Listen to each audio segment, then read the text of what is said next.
Assalamualaikum warahmatullahi wabarakatuh dan salam sejahtera.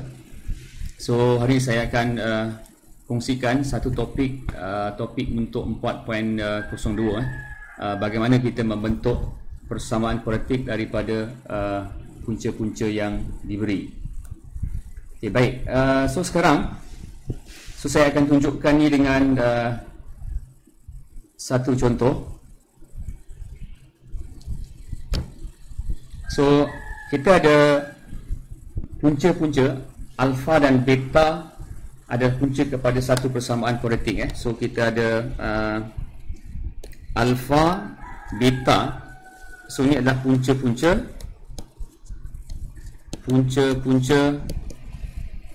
persamaan kuadratik. Dan persamaan kuadratik itu adalah satu persamaan am di mana kita tulis A X kuasa 2 tambah BX tambah C bersamaan dengan sifar. Okey, baik. So sekarang apabila kita sebut sebagai persamaan kuadratik, bermaksud alfa dan beta ini, sebab kita tahu bahawa persamaan kuadratik dia ada sama ada bentuk begini ataupun dia bentuk begini. So ini adalah satu persamaan kuadratik. Dan alfa dan beta ini adalah punca-punca bagi persamaan kuadratik.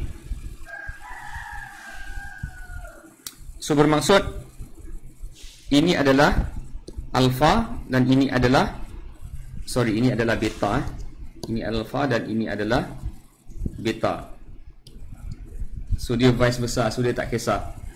Dan kalau dia bentuk begini, bermaksud ini adalah alfa dan ini adalah beta. So kita boleh tulis juga ini di mana ini adalah paksi y, ini adalah paksi y, ini paksi x, paksi y, ini paksi x, ini adalah paksi y. So sekarang saya nak tunjukkan kat sini apa maksud punca-punca persamaan kuadratik. So punca-punca persamaan kuadratik adalah pemboleh ubah yang menyelesaikan persamaan kuadratik. So bermaksud dia mestilah berpintas pada dua titik ini. Titik ni adalah pada paksi X pada dua titik alfa dan beta. So bermaksud X ini bersama dengan alfa dan satu lagi adalah X bersamaan dengan beta. Baik, so sekarang sebab X bersama dengan alfa dan X bersama beta, so saya tulis sekejap, saya padam dulu this part.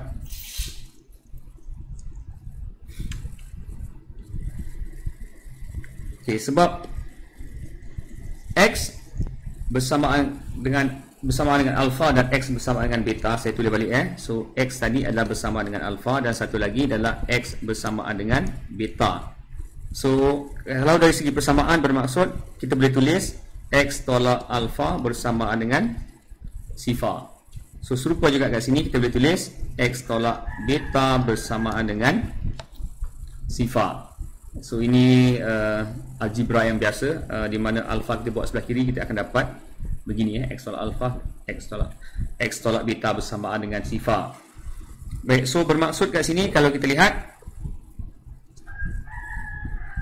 kita boleh tulis X tolak alfa darab dengan X tolak beta bersamaan dengan sifar. So kadang-kadang pelajar confuse, kenapa kita tulis begini? So nampak tak daripada this part, X tolak alfa ini adalah bersamaan dengan sifar. So kalau ini bersamaan dengan sifar, ini bersamaan dengan sifar. Kalau sifar darab sifar, mestilah bersamaan dengan sifar. Sebab tu kita boleh tulis begini. So ini saya nak explain the underlying punya explanation. Sebab kadang-kadang kalau pelajar tak faham, dia mungkin menghafal saja, so dia tak tahu kenapa kita buat begini. Okay, baik. So sekarang kita dah tulis begini, bermaksud kita kembangkan ini. Kalau kita kembangkan, bermaksud kita buat pendaraban macam ni. Dan saya rasa pelajar pun tahu bagaimana nak kembangkan ni. So kita darab begini, kita darab begini. So ini kita akan dapat X kuasa 2 tolak beta X tolak alfa X tambah dengan alfa beta bersamaan dengan sifar. Ok, Okey, baik, dan seterusnya just algebra yang biasa, dan kita permudahkan sebenarnya persamaan ini.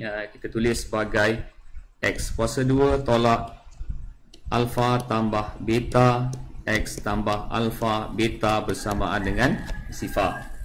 Okey, cuba observe so persamaan ni.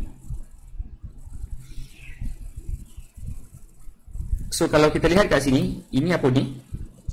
Ini adalah punca tadi kan? Saya sebut ini adalah punca. Alfa dan beta adalah punca, dan ini adalah punca juga. Dan perasan tak, ini adalah tambah kan? Ini adalah tambah. So dekat sini pun ada satu operasi darab. So disebabkan demikian, so kita tulis ini sebagai hasil tambah. Hasil tambah punca. Kenapa? Sebab alfa adalah punca, beta adalah punca, dan operasi ini adalah tambah, sebab itu kita sebut sebagai hasil tambah punca. Serupa juga di sini, ini adalah hasil darab punca, sebab ini adalah satu operasi pendaraban, sebab itu kita sebut sebagai hasil darab punca. Okey, baik. So sekarang kalau kita lihat ini, kalau kita samakan dengan dia punya persamaan persamaan arm so sebab kita nak tahu boleh tak kita hubungkan, boleh tak kalau kita hubungkan punca-punca ini dengan pekali-pekali persamaan kuadratik. Okey, baik. So tadi kita ada persamaan arm kuadratik adalah A X kuasa 2 tambah B X tambah C bersamaan dengan sifar. So dan daripada sini kita tahu bahawa persamaan ini ada punca-punca, di mana punca dia ada alfa yang pertama, dan kedua adalah beta. So sekarang kita nak hubungkan, ada tak punca-punca ini dengan pekali-pekali ini, dengan dia punya koefisien. Baik, so sekarang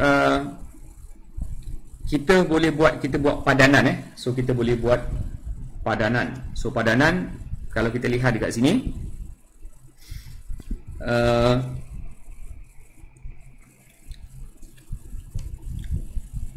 alfa beta. Okey, ini ini adalah satu alfa. Baik, so sekarang saya nak cari okey, macam mana alfa dan beta ni kita nak dapatkan daripada koefisien ni, daripada A, B dan C, ataupun apakah hubung kait dia. So yang ini kalau kita mudahkan dia, ataupun kita ubah dia punya persamaan ni kepada, jadikan dia kali 1, kita akan dapat X kuasa 2 tambah dengan B per A X tambah dengan C per A bersamaan dengan sifar. So ni sama je, ini adalah persamaan ni, dan saya jadikan dia sebagai perkali 1 dan kita dapat persamaan yang ni. So sekarang kalau kita samakan ini dengan persamaan yang kuning ni, so yang atas ni saya tulis balik, X kuasa 2 tolak alfa tambah beta X tambah dengan alfa beta bersamaan dengan sifar. So sekarang kalau kita samakan, bukan kita samakan, kita padankan,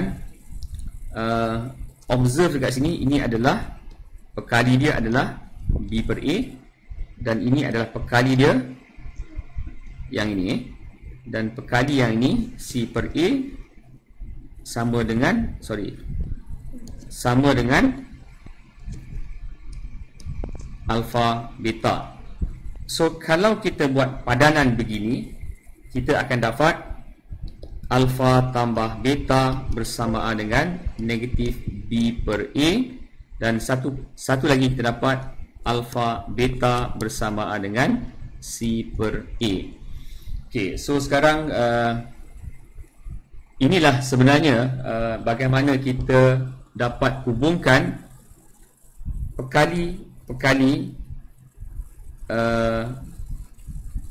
persamaan kuadratik, iaitu A, B dan C, dan kita hubungkan dia dengan punca-punca, di mana punca itu adalah alfa dan juga beta. Okey, baik. So saya ingat sampai di sini saja. Saya akan sambung semula topik-topik berkaitan dengan persamaan kuadratik. Okey, baik. Sekian. Assalamualaikum warahmatullahi wabarakatuh dan salam sejahtera.